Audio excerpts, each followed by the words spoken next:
Vintage classes में आपका स्वागत है। आज के क्लास में हम लोग तटीय मैदान के अंतर्गत पूर्वी तटीय मैदान के संबंध में पढ़ेंगे। किसके संबंध में? पूर्वी तटीय मैदान। ये पूर्वी तटीय मैदान है, इसके संबंध में विस्तृत अध्ययन करेंगे।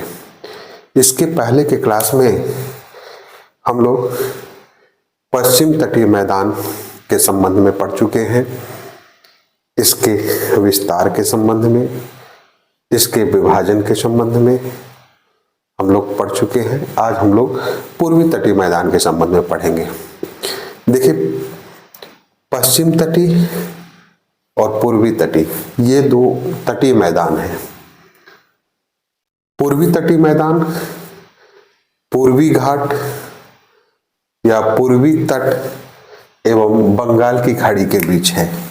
किसके बीच है? बंगाल की खाड़ी के बीच स्थित है। इसका जो विस्तार है पूर्वी घाट एवं बंगाल की खाड़ी के बीच स्थित है। इसका जो विस्तार है वो गंगा के मुहाने से लेकर, ठीक है, गंगा से के मुहाने से लेकर कन्याकुमारी तक है। कहां तक? गंगा के मुहाने से लेकर, याद रखिएगा, गंगा के मुहाने से लेकर कन्याकुमारी तक है। कन्याकुमारी, नागरकोयल एवं कन्याकुमारी का जो कटक है, यह पूर्वी तटीय मैदान एवं पश्चिम तटीय मैदान को अलग करता है। इसको पहले क्लास में भी हम आपको बता चुके हैं, ठीक है। इसका जो निर्माण है वो अभिनव अर्थात नूतन और टर्शियरी जलोढ़ से हुआ है। टर्शियरी जलोढ़ से हुआ है। किससे हुआ है? जलोढ़। जलोढ़ मैदान उस मैदान को कहते हैं जहां पर नदियों द्वारा लाए गए मलबे को जमा किया जाता है। नदियों द्वारा जो नदियां अपने किनारों को काट काट कर जो मलबा ले आके समुद्र के किनारे या अपने मुहाने पर फैला देती है, वहां जो है जलोढ़ मैदान का निर्माण होता है। तो ये जो है ये जलोढ़ मैदान है। पूर्वी घाट, पूर्वी तटीय मैदान पश्चिम तटीय मैदान की अपेक्षा चौड़ा है। इसका क्या कारण है? कि इसका कारण है कि महानदी गोदावरी, कृष्णा एवं कावेरी जो नदियां बड़ी बड़ी नदियां हैं, उनके द्वारा जो मलबा ले आया जाता है उसके द्वारा जो डेल्टा बनाया जाता है, उस डेल्टा के कारण ये चौड़े हो जाते हैं। क्या हो जाते हैं? चौड़े हो जाते हैं, ठीक है। अब देखिए, गंगा का जो मुहाना है और मन्नार की खाड़ी है। पूर्वी तटीय मैदान के अंतर्गत गंगा का मुहाना एवं पूर्वी मन्नार की खाड़ी को छोड़कर, इन दोनों क्षेत्रों को छोड़कर जो पूर्वी तटीय मैदान है वो पश्चिमी तटीय मैदान से सकरा है। अभी हमने आपको क्या बताया कि पूर्वी तटीय मैदान पश्चिम तटीय मैदान से क्या है? चौड़ा है। लेकिन जो ये अभी हम बता रहे हैं कि जो मन्नार की खाड़ी है और गंगा का मुहाना है, इन दोनों को छोड़ दिया जाए तो इसकी जो चौड़ाई है वो पश्चिम तटीय तट से कम है।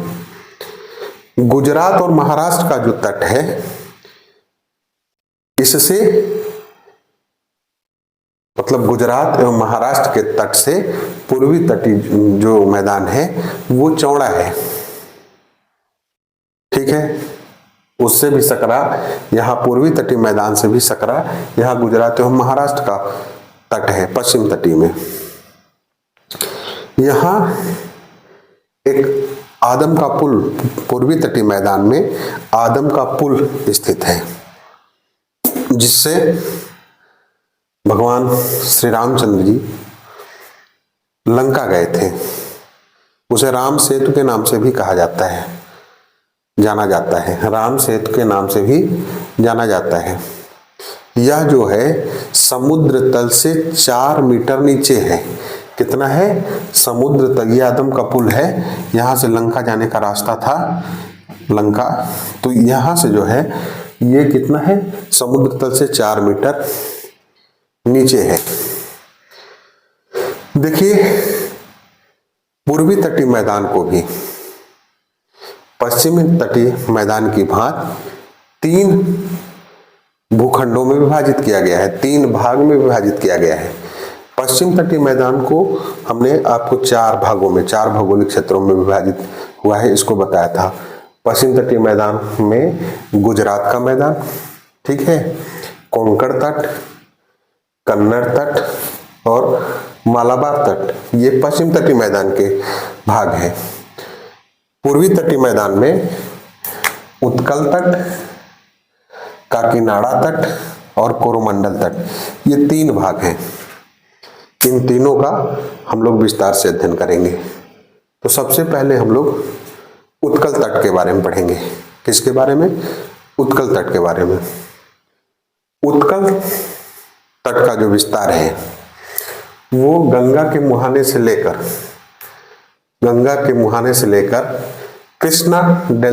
कृष्णा नदी के डेल्टा तक फैला हुआ है। ये इसकी जो लंबाई है वो 400 किलोमीटर है। कितनी है? 400 किलोमीटर क्षेत्र में है। इसका जो निर्माण हुआ है वो इस क्षेत्र में बहने वाली नदियों के द्वारा लाए गए तलछट के जमाव कारण हुआ है, ठीक है। इस क्षेत्र में महानदी, ये है महानदी से लेके कृष्णा नदी के डेल्टा तक के क्षेत्र को उत्तरी सरकार तट के नाम से जाना जाता है। किस नाम से जाना जाता है? उत्तरी सरकार तट के नाम से। कहां तक? ये पूछा हुआ क्वेश्चन है कि उत्तरी सरकार तट का भाग कहां से कहां तक है? महानदी से कृष्णा नदी डेल्टा तक। कहां तक? महानदी से कृष्णा नदी डेल्टा तक। महानदी के दक्षिण में चिल्का झील पाई जाती है, उड़ीसा में, जो भारत की सबसे बड़ी खारे पानी की लैगून झील है। ये लैगून झील है जो खारे पानी की सबसे बड़ी झील है, ठीक है, चिल्का झील। यहां पर इसी तट के सहारे गोपालपुर सागर पुलिन पाया जाता है। मतलब गोपालपुर बीच कहाँ पाया जाता है? उत्तरी सरकार तट या उड़ीसा के आसपास गोपालपुर पुलिन पाया जाता है, गोपालपुर बीच पाया जाता है। दीघा बीच, इसी में दीघा पुलिन पाया जाता है, जो पश्चिम बंगाल में पाया जाता है। कहाँ? पश्चिम बंगाल में दीघा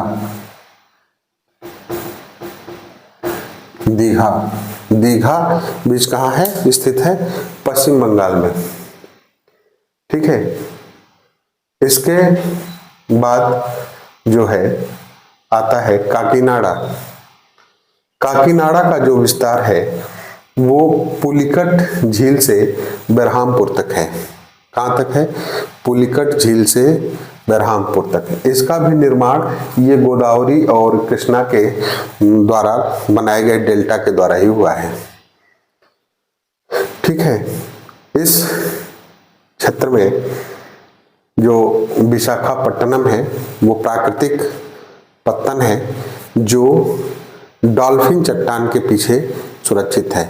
मतलब विशाखापट्टनम कहाँ है? डॉल्फिन चट्टान के पीछे यह सुरक्षित स्थान है, ठीक है। यहाँ जो है 2 पत्तन और पाए जाते हैं, मछलीपट्टनम और काकीनाडा।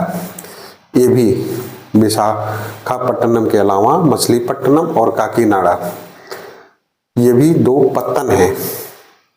पत्तन उस समुद्री तट को कहते हैं जहां से जल मार्ग, जहां से माल ढुलाई का काम होता है। जल मार्ग के अंतर्गत जहां से जहाजों पर माल को रखा जाता है, वो उस स्थान को क्या कहते हैं? पत्तन कहते हैं। इसी क्षेत्र में इसी कोलेरू झील है।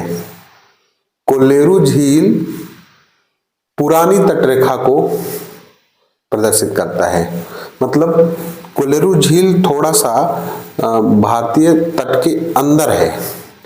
तो इससे यह अनुमान लगाया जाता है कि पहले जो भारत का तट रहा होगा वो यहां से रहा होगा, क्योंकि वहां झील का ही निर्माण हुआ है, समुद्र के द्वारा ही हुआ है। आगे मैदान बन गया है। ठीक है, वो पुरानी तटरेखा को प्रदर्शित करता है। किसको? पुरानी तटरेखा को। उसके बाद कन्याकुमारी से लेके पुलिकट तक, पुलिकट झील तक का है। पुलिकट झील है ये झील। पुलिकट झील तक के भाग को कोरोमंडल तट कहा जाता है। क्या कहा जाता है? कोरोमंडल तट। कोरोमंडल तट की जो लंबाई है 675 किलोमीटर है। कितना है? 675 किलोमीटर। यहां पर देखिए जो कावेरी नदी है, कावेरी नदी के पास इसकी चौड़ाई 130 किलोमीटर हो जाती है। कोरोमंडल तट में कावेरी नदी के मुहाने पर पूर्वी तटीय मैदान की चौड़ाई 130 किलोमीटर हो जाती है बढ़ के। ऐसे तो 100 किलोमीटर के आसपास है, लेकिन वहां ऐसे ही यहाँ उत्कल तट में महानदी के मुहाने पर इसकी चौड़ाई 100 किलोमीटर के आसपास हो जाती है। ऐसे कुछ सकरा है, लेकिन जहां नदी का मुहाना है वहां, क्योंकि आज भी वह प्रक्रिया चल रही है, आज भी जो मलबा है नदियों द्वारा लाया जा रहा है, वो बिछाया जा रहा है, तो इसका विस्तार होता जा रहा है। आने वाले समय में और अधिक हो सकता है इसका विस्तार। ठीक है, यहां पर नागपट्टनम, तूतीकोरिन और नागपट्टनम, तूतीकोरिन ये जो है पत्तन है। ठीक है, यहां मन्नार की खाड़ी और पाक जलरंध्र मध्य है, पाक जल संधि है। ये मन्नार की खाड़ी है और ये पाक जल संधि है। ठीक है, इनके मध्य में बहुत सारे प्रवाल द्वीप पाए जाते हैं, बहुत सारे प्रवाल द्वीप पाए जाते हैं। ठीक है, इस तरह से आप इसका विस्तार उत्तर से दक्षिण, कहां से कहां तक पूर्वी तटीय मैदान का विस्तार है, इसके संबंध में आप इन तथ्यों को याद रखिएगा। देखिए, इन सब चीजों को, इनको तैयार करने का जो तरीका है, सबसे अच्छा तरीका यही है कि आप आउटलाइन बना के बार बार प्रैक्टिस करके इसको आप लिखिए। लिखने से आपको क्या हो जाएगा? याद हो जाएगा, आपको रटना नहीं पड़ेगा। और इस तरह से याद की हुई चीज जल्दी भूलती नहीं है। यदि आप किताब पढ़ के इसको याद करेंगे कि यहाँ से यहाँ तक उत्कल तट है, यहाँ से यहाँ तक कोरोमंडल तट है, यहाँ से यहाँ तक काकीनाडा तट है, तो वो भूल जाएगा। भूलने की संभावना उसमें ज़्यादा रहती है। लेकिन यदि इस तरह से याद किया जाए तो जब परीक्षा में प्रश्न आते हैं ना, तो उस समय ये जो नक्शा है वो दिखने लगता है दिमाग में और प्रश्न आसानी से हल हो जाते हैं। इसलिए कभी भी इस तरह के चैप्टर को, इस तरह के जो तथ्य हैं उनको तैयार करने के लिए आप इसी नक्शे का सहारा लिया करिए। ठीक है, आपको जल्दी तैयार होगा। फिर हम लोग अगले जो भौतिक प्रदेश है उसके संबंध में अगले क्लास में पढ़ेंगे। ठीक है।